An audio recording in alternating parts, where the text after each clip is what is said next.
മനസ്സ് പലയാവർത്തി വേണ്ട വേണ്ട എന്ന് പറഞ്ഞിട്ടോ യെസ് എന്ന് മൂളിയിട്ടുണ്ടോ? മറ്റേ ആൾക്ക് സങ്കടമാവെന്ന് വിചാരിച്ചിട്ടോ അല്ലെങ്കിൽ അയാൾ എന്ത് വിചാരിക്കുമെന്ന് വിചാരിച്ചിട്ടോ നിങ്ങൾ വീണ്ടും അതിന്നും ഒരുപക്ഷെ ആവർത്തിക്കുന്നുണ്ടാവാം. നോ പറയാനുള്ള ബുദ്ധിമുട്ട്. ചില കാര്യങ്ങൾ നമുക്ക് വേണ്ടെങ്കിൽ വേണ്ടാന്ന് തന്നെ പറയാം.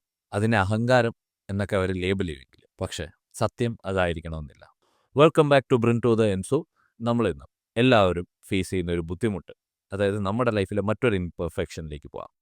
നോ പറയാനുള്ള ബുദ്ധിമുട്ട്. നോ പറയാനുള്ള ബുദ്ധിമുട്ട് മാത്രമല്ല, നോ പറയേണ്ടയിടത്ത് യെസ് എന്ന് മൂളുന്ന ഒരു സ്വഭാവം.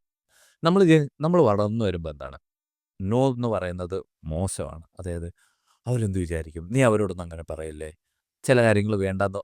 അത് നമ്മളെ കുട്ടിക്കാലം പോലെ പഠിപ്പിക്കുന്ന ഒരു കാര്യമാണ്. അതേപോലെ തന്നെ പഠിക്കുന്ന മറ്റൊരു കാര്യമാണ് ഓവർ എക്സ്പ്ലനേഷൻ. അതായത് ഒന്നും വിചാരിക്കില്ലേ, കാരണം ഞാൻ അങ്ങനെയൊന്നും വിചാരിച്ചിട്ടല്ല ഇങ്ങനൊരു കാര്യം. ചിലരൊന്നും നിങ്ങളുടെ എക്സ്പ്ലനേഷൻ അർഹിക്കുന്നില്ല. എക്സ്പ്ലനേഷൻ അർഹിക്കാത്തവർക്ക് എക്സ്പ്ലനേഷൻ കൊടുത്ത് അവരുടെ ഈഗോയെ ബിൽഡ് ചെയ്യേണ്ട ആവശ്യവും ഇല്ല. പക്ഷേ ചില കാര്യങ്ങളോട് നോ എന്ന് പറഞ്ഞാൽ എന്താ സംഭവിക്കുക?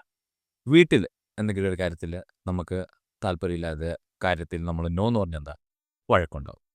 സ്കൂളിൽ പഠിക്കുമ്പോൾ നോ എന്ന് പറഞ്ഞാലോ ആളുകൾ ഒറ്റപ്പെടുത്തും. ജോലി സ്ഥലത്ത് നോ എന്ന് പറഞ്ഞാൽ ടാർഗറ്റ് ചെയ്യും.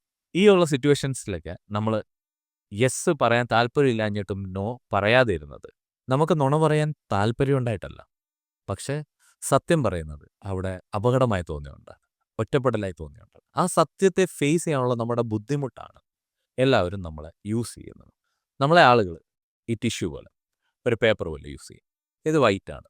നമ്മൾ ഒരുപാട് പ്യുവർ ആയിക്കഴിഞ്ഞാൽ ഇതെല്ലാം നമുക്ക് എഴുതാം, നമുക്ക് മുക്കിയിട്ട് എവിടെ വേണമെങ്കിലും നമുക്ക് തുടയ്ക്കാം.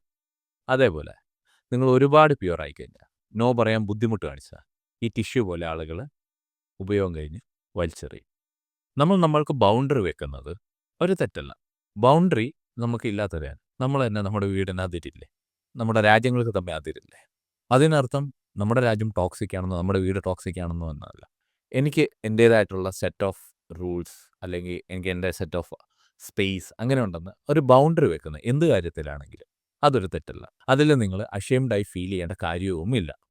അപ്പം നോ എന്ന് പറയുന്നത് റിജക്ഷൻ അല്ല, റീഡയറക്ഷനാണ്. അതായത് ഇന്ന കാര്യങ്ങൾ ഞാൻ ടോളറേറ്റ് ചെയ്യില്ല, ഇന്ന കാര്യങ്ങൾ എനിക്ക് വേണ്ട. ഒരു സത്യം മനസ്സിലാക്കേണ്ടത് എന്താണെന്ന് വെച്ച് കഴിഞ്ഞാൽ, ഒരു ക്ലിയർ നോ എന്ന് പറയുന്നത് ഒരു ഡിസ്ഹോണസ്റ്റ് ആയിട്ടുള്ള യെസ്സിനേക്കാൾ എന്തുകൊണ്ടും നല്ലതാണ്. എന്തെങ്കിലും ഒരു കാര്യം, എന്തെങ്കിലും ഒരു സഹായം ഒരാൾ ചോദിക്കുമ്പോൾ ആ നോക്കടാ, ചെയ്യടാ എന്നൊക്കെ പറഞ്ഞിട്ട് അവസാനം അതിന് അയാളെ സഹായിക്കാതിരിക്കുന്നതിനേക്കാൾ എത്രയോ ഭേദമാണ് ഇല്ല എന്നെക്കൊണ്ട് അത് കഴിയില്ല എന്ന് പറയുന്നത്. കാരണം നമ്മൾ സഹായിച്ചില്ലെങ്കിൽ ഒരുപക്ഷെ അതിനുള്ള മറ്റൊരു വഴി അയാൾ കണ്ടെത്തിയിട്ടുണ്ടാകും.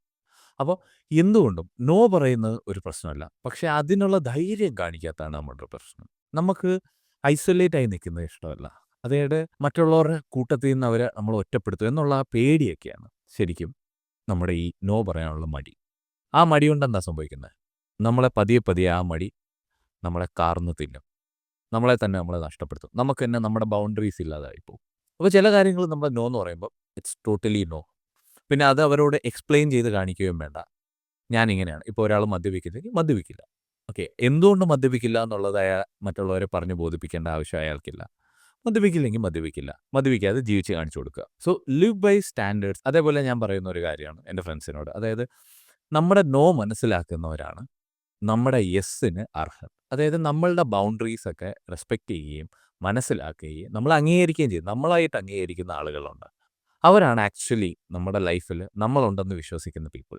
നമ്മുടെ ആ ഒരു കമ്മ്യൂണിറ്റി എന്ന് പറയാവുന്നത് ശരിക്കും അവരാണ്. ഇനി മുതൽ ചില കാര്യങ്ങൾ നിങ്ങൾക്ക് വേണ്ടാന്നുണ്ടെങ്കിൽ നോ എന്ന് പറയാൻ പഠിക്കുക. എക്സ്പ്ലനേഷൻ്റെ ആവശ്യമില്ല. എക്സാമ്പിളിൻ്റെ ആവശ്യം മാത്രമേ ഉള്ളൂ. സോ നിങ്ങളുടെ സ്റ്റാൻഡേർഡ്സുമായിട്ട് നിങ്ങൾ തന്നെ ജീവിച്ച് കാണിക്കുക.